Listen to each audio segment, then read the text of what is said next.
আমার শুভেচ্ছা অভিনন্দন জানিয়ে এবং 3 কবিকে আমার শ্রদ্ধা জানিয়ে আমি শুরু করছি। আমি 2 কবিকে স্মরণ করে 2টি কবিতা পাঠ করব। প্রথম কবিতা কবি নীরেন্দ্রনাথ চক্রবর্তীর লেখা গোলাপ যাত্রা।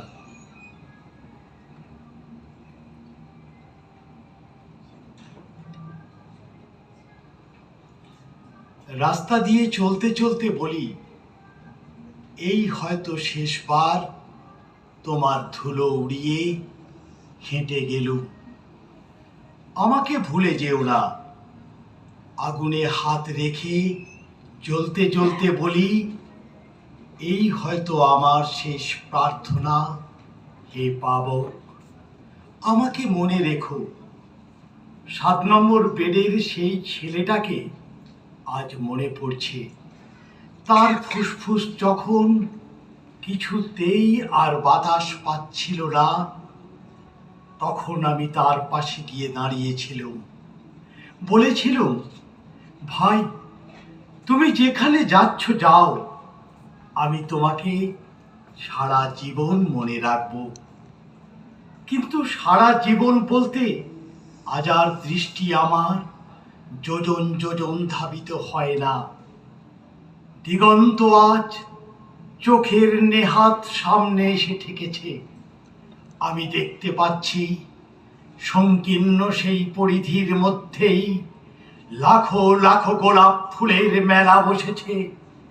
তাদের কারো বয়স 14, কারো 19, কারো 23। আমি বুঝতে পারছি তাদের মিছিলের মধ্যে অলক্ষ্যে ঘুরে বেড়াচ্ছে মৃত্যু। বৃন্ত থেকে যে কোনো মুহূর্তে তারা ঝরে পড়তে পারে।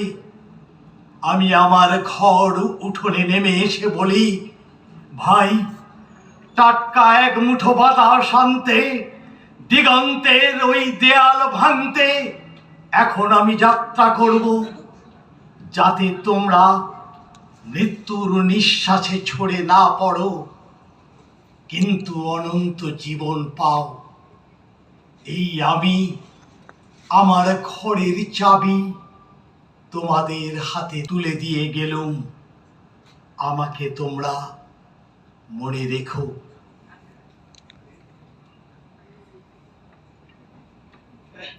আমার দ্বিতীয় কবিতা যেটা আমি বলবো, তার লেখার উৎস ঋণ কবি শক্তি চট্টোপাধ্যায় ও তার অবনী বাড়িয়াছো কবিতা। কবিতা রাত্রির কড়া নাড়া। কলমে আমার ভ্রাতৃপ্রতিম পার্থসারথী দত্ত। রাত্রি এখনো রেখেছে গোপন, বৃথাই প্রশ্ন করা। কেন নেড়েছিল ঘুমোড়ো পাড়াতে অবনীর ঘরে করা? যেখানে বৃষ্টি 12 মাস ঝরে অশনি মেঘের প্রেমে, সেখানে ব্যথারা কেন দূরগামী হৃদয়ের সঙ্গমে? পাড়াতে যখন দরজায় খিল শান্তির নিষ্প্রাণে, ঘাসেরা তখন অবনীর বুকে সংকেত সন্ধানে। রাত্রি যখন নিজেই ভেঙেছে রাত্রির নীরবতা, অবনী তখন অতলের খোঁজে শব্দের গভীরতা। রাত্রি কেন যে কড়া নেড়েছিল অবনী শুধু জানে। ব্যথার মাঝেতে ঘুমলে হৃদয় শব্দরা বাজে কানে। ব্যথার মাঝেতে ঘুমলে হৃদয় শব্দরা বাজে কানে।